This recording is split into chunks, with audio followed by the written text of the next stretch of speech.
Welcome to the All Four Downs podcast presented by the CNG Sports. In this episode, I have Tebucky Jones as a special guest. He's going to talk to us about his tenure throughout his football career, as well as an outlook of the college football and the NFL. We got that and much, much more here on All Four Downs.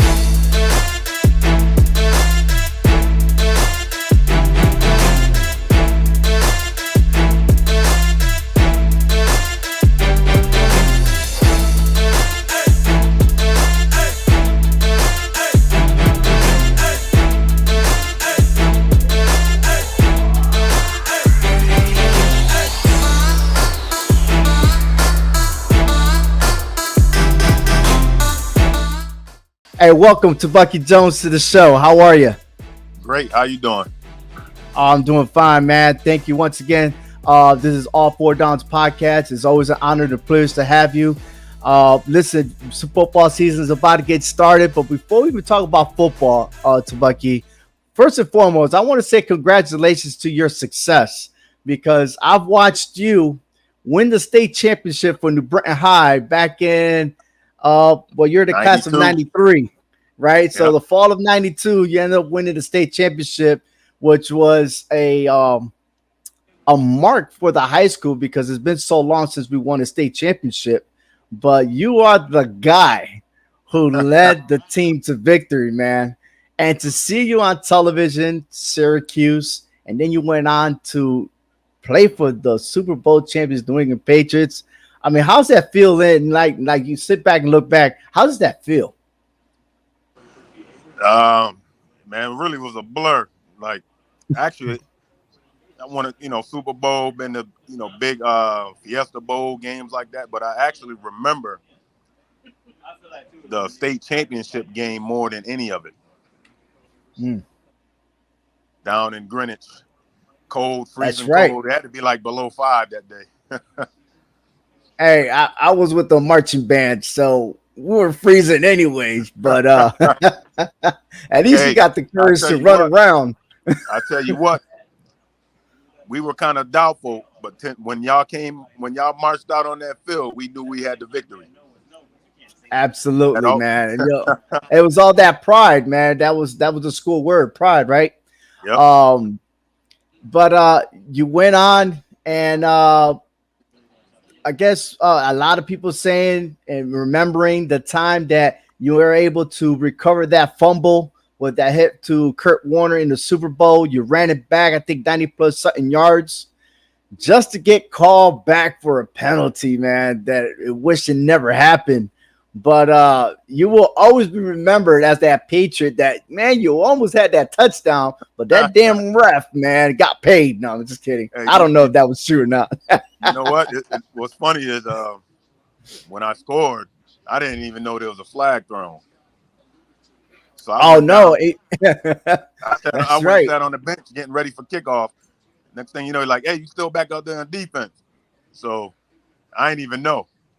Going back to high school, did you ever imagine yourself being in the NFL? Was that always been your dream and your goal? Well, it started, I could go back to Pop Warner. So even before that, like all the kids, they were playing. I was way smaller than everybody. So I would never play. And then I remember one of the kids, Calvin, Daddy-O. He got me in there playing, and then they couldn't tackle me. And then my mother would always say, when I was a kid, I remember, my son will be the first one to play in the NFL and the NBA at the same time.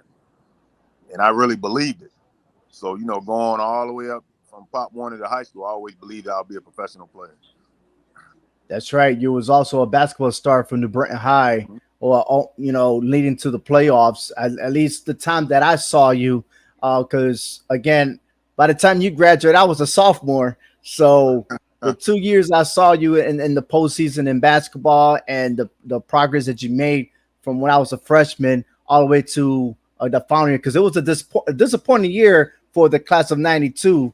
But for the class of 93, it was all the way undefeated season, and I think the team was Stafford or I forgot the name of that team. They were the Cardinals, but I Oh, we just beat don't recall. Greenwich. Oh, well, yeah, Greenwich. Greenwich. So, and then of course we were the underdogs in that game because these guys were supposed to be all elite or something, but you Well, guys were think able to about it. shut them down. They won it the year before that. So, but coming in, That's you know what right. the mistake was? Well, I found out that like years later. So, back then it was VHS. So That's the team right. that so the teams so our coach had to go meet their coach halfway and swap, video.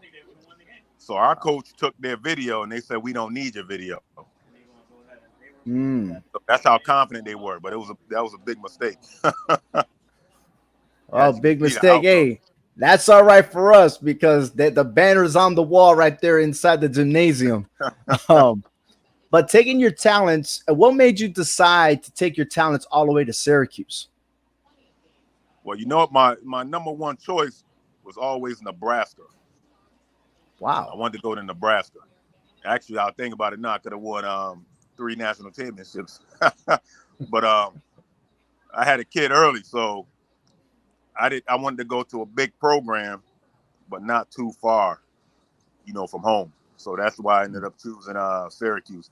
And plus, they beat Colorado in the in the Fiesta Bowl that year, which made it more like, hey, they just beat, Cordell Stewart, great team, Ted Johnson and those guys. And speaking about those players, you ended up playing with Donovan McNabb. Who else? I got a list here. Actually, really, Donovan McMahon was probably the number one quarterback in the Big East. And how was it like to play with him? And there were other. I think it was Yeah, who was it? Marvin. Harrison, That's Jonathan right. Darius, Kevin Johnson. I can name them all. I mean, in that quick span, we had like a lot of first rounders. A lot of guys get drafted. All out through my years. Being there. But playing with like a McNabb. Actually, we scrimmage, and it was like he's like a comedian. You know what I'm saying? Like we have the spring game, we'll tackle him, he'd be on the ground laughing, stuff like that. So it was cool, And Marvin, which is a Hall of Famer now, was actually my roommate in Oh, college. okay.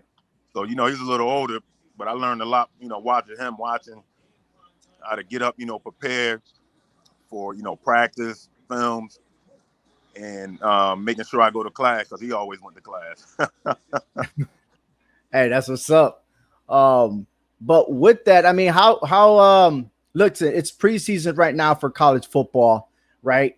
So how is it important? How were you able to stay disciplined and getting in shape, ready for the season?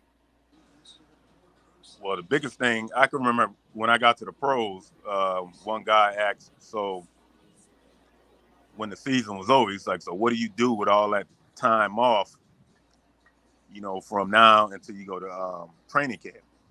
And I'm like, what do you mean time off? See, he thought like from that time on we were free, but we only get like 2 weeks off, and we're right back at the grind, going working out, training, back in the playbooks without the coaches. So we had, as a team, we all did it together. Like you go from college, like college and the pros, it's basically the same. The only difference is you don't have classes anymore. Gotcha. You know, So no more have you ever school, been so they back to teach it. Syracuse? Planning to go this year. Haven't been there yet. Planning to go. I talked to a lot of guys, that I played with. We're all planning on having a trip up there and All trying to get right. in one of the golf tournaments too. Well, I tell you what, you're in luck because Syracuse will be on the road to play against UConn this year. So I'll be you there. may catch that game here in East Hartford, Connecticut. Yeah. Third game of Oh, the season. yeah, absolutely. Listen, with all that, let's talk about the NFL draft in 1998. Did you know that you were going to be picked first round? Well, at the beginning, I mean, start of the season, I remember a lot of people don't know I moved over to safety. So I moved Right. over to safety. A few weeks left. I started off. I think I was like 89th safety in the country, and then by the end of the season, I was in the top 4. So as we started training, going to training camp, and coaches started coming in, I didn't really know until I took a trip to Denver, and they won the Super Bowl that year. So they had the last pick in the draft, and they told me, if you're still available, we're going to draft you. So that's when I kind of knew had a shot of going in the first round. How's the feeling, man? I mean, like finally to get your name called number one, pick number 22 in the first round. I mean, how did you feel? No, I mean, it was great. I think everybody around me was more amped up, but I was just ready. I love playing, so I was just ready to get back into it and get started. All right, all right. So, listen, I've always known you as a running back. You're always going to be that star running back. It's weird to watch you on television playing defense. I was like, man, I've never seen him play defense, but it's a pride and joy. Really, it is a pride and joy when you know someone that you associated with in high school to be on television playing that professional sport, and that's a true role model because now you're sending that message to not only your friends, former classmates, you did it, and to all the youths because I know you went back to New Britain High and became a head coach. So with your work ethic and everything else that led you to the pros, did you pass that on and change that culture to New Britain High? Well, coming back, I actually, especially from a defensive standpoint, I try to make it more difficult. More difficult on the kids. So, like, when kids got a chance to go to college, they knew that terminology already. Going into college. Because I remember when I went in, the offense we ran was like basic. So then when I got to college, I was so far behind that I had to catch up. So when I came back, I didn't want that to happen to a lot of the kids coming out of New Britain. I got a camp. Uh, we didn't do it last year, all that COVID stuff. But before that, we was doing a youth camp down at Chesley Field, New Britain. I used to be involved with it was me and Mangini camp together, and open up a cigar shop, smoke cigars, and play golf. Trying to get good at that. I'm trying to make that senior tour by 50. Ah, there you go. Is that a retirement thing for professional athletes? Once they're done, they hit the golf course. Now I think you know got a lot of bumps and bruises, so Mm, kind of go out, walk a little. It kind of relaxes you, keep you uh calm. Try to stay in shape a little bit. I mean, I go out now. Sometimes it hurts getting out of the bed, so huh. getting that, so We're getting that getting little, old, man. yeah, getting that little walk in, helps out a little. Playing golf. Did you thought it was crazy to do it, or was just one of those things like, what? It doesn't hurt to try it. Yeah, at first I remember getting when I first got in the league. Guys like you should play golf. I'm like, I'm not playing no golf. That shit it look corny. I was like, I'm playing, but once I picked up that club side, I was like, oh, wait a minute, this game tougher than I thought. You know, you Hmm. it's a little ball, little club face. You make one little mistake, you can be way right, way left. It takes a lot of practice tipping and putting. But I manage, and now I play with a couple of my buddies, um, Manny and Ruben and these guys. And Manny been playing way longer. But I'm at the point now I'm kicking his butt. So Oh, I see. yeah, Gotcha. A lot of practice. I know I tried to play. I got suckered into play, to be honest with you, uh, because my commander was like, hey, I need an eighth guy in the team, and we get discounts and stuff like that. And I promise you, you get a cart so you could drive around. I was like, bet. And then all of a sudden, that cart had a chest. And I was like, well, I got a chest. You know what I gotta have? Gotta have my beers, right? Got it. And next thing you know, I was like, well, I got a stick. I don't know. I'm just looking at everybody else. I didn't even get a lesson. And as soon as I took my first swing, I caught air. My second one, I was digging a trench. So I was like, Yeah. man, I guess those comedy movies are actually telling you the truth. You Yeah. know, Yeah. I need to practice because I be hooking it all the time. And it's not like baseball, you know, that's my swing, a little baseball Yeah. swing. And people Coming tell me around it's your body. yes, exactly. Listen, the season's about to start, college and the NFL, right? Let's start with the college football real quick. Um, in your opinion, who do you think the top four teams will be there at the end for the college football playoffs? Um, you can always say Alabama. You got a chance at Ohio State. Um, Georgia probably might be. Yeah, they got that quarter. They might be back in there. And maybe Clemson. Maybe, but I you know what? I'm just guessing because with all this mhm. transfer portal stuff now, guys transferring all over the place, and now they get the revenue. Play, kids can get. I really don't know now, but I'm pretty sure. I'm That's pretty sure true. those. Pretty sure those few teams will probably be there. They got a lot of revenue to pass out. Every year that transfer portal gets bigger and bigger, so sometimes you lose track of who's going where. Uh, Yeah. but I had Alabama and Ohio State. Georgia, I'm not so sure of because 14 of their starters went to the NFL, but Stetson is back. But I picked my wild card on Clemson because they had an off season last year, and they're all coming back. And Debo Swinney got that team solid, man.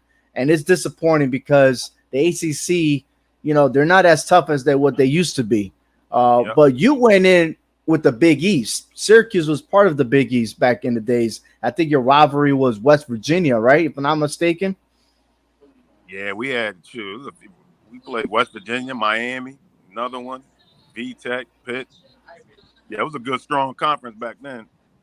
Yeah, Damn, it man, the was an Big East was automatic. was the best. It was an automatic big. You win the conference, automatic big to a bid to a big bowl game. So now they got a Absolutely. million. They got a million of them now. So But you have participated in the Gator Bowl, the Liberty Bowl, the Fiesta Bowl, and the Orange Bowl. So like you man, you were set ready for the NFL. Man. And speaking about the NFL, a lot of people are calling out the Buffalo Bills to represent the AFC. And then perhaps the Buccaneers. Do you agree with that assessment, or is there a big surprise that no one's talking about that can make it to the Super Bowl? I don't know. I mean, those teams look good, but a few teams look good on paper too. San Diego looked pretty good. They made some big. Let me rephrase that. The L.A. Chargers. That's right. They're out of there. Absolutely. Don't feel So bad. I say the same thing all the time. yeah, but I mean, Buffalo looks great. I mean, it might be their year, but I'm a guy. I just watch the games, like to enjoy it. Whoever gets there, happy. I always love when New England go. More perks for me. Every Super Bowl time, do you ever like reminisce? Like, I remember my Super Bowl, what I've done, what I had to do to accomplish. Not really. Like I try, I Mm. just try to focus on the game, but they always bring up our old game and end up playing it around that time anyway. So it just brings back little memories. Hey, man, it's history, man. Your year that you went to the Super Bowl was history because, remind you, this was the post 9/11 era, Yep. right? Their season was a little bit delayed. The games were pushed to the end of the season, and then there was really no breaks. There were bye weeks, then there was no bye weeks. You guys played all the way straight through, and I mean, normally, I think if I'm not mistaken, back then you had that one extra week to prepare for the Super Bowl. You didn't have any preparation time like that. That time that you went. Yeah. Played one. It's usually 2 weeks before. We had 1 week. Right. But you went ahead, went to Patriots, you went to the Saints, the Dolphins. I mean, but you didn't do you wasn't there that long in the Miami Dolphins. Yeah, I went 1 year. I ripped my pec. Then a lot of people. I ended up going back to New England. Mm. And I ripped my And knee, then you and then ooh, yep, I ripped my knee, and that was a career-ending injury. I'm sorry to hear that, man. How's your Hey, knee it's part of now? the game. It's surviving, but I think It's it's gonna have to surviving. be replaced. It's gonna have to be replaced pretty soon. Oh man, I can only tell like during the weather pattern that you start aching and everything else. I mean, you can Oh tell yeah, the weather report. yeah. That winter is the worst. I could tell. Oh, A lot of Tebucky arthritis. Jones, thank you so much for being on the show. Uh, I wish I had my co-host with me because he has stories about you. He used to play in Meriden, but he knew they were getting crushed. I think he graduated in 90, I think the year after you, but he supposedly says that he tackled you once. I think the next time you ran him over. I don't know. I don't know, but he feels like he was the hero of the game, even though they got a big L. But Let me go but back he's and on watch film. vacation. Nah, ain't no Phil. He got that VHS tape, man. Yeah, I got them moved over to CDs. Oh hell. Oh, but hey, listen, it's awesome to talk to you. And pretty much it's awesome to see you again. Like I said, it's been like almost 30 years now. Wow. It's a long time, different career paths and everything else. But I'm glad that everything turned out positive for you. My best wishes from here on out. And let's enjoy some football this season. How about that? Yes, sir. Getting ready. I'm getting ready right now. All right. Thank you for watching the All Four Downs podcast. Subscribe to our YouTube channel and follow us on Facebook. You can also follow us on any of your favorite podcast platform. A big thank you to Tebucky Jones for joining us in this episode, and hopefully we can have him back very soon. On behalf of the CMG Sports Podcast Network, I'm Over Nice, and thank you for watching All Four Downs.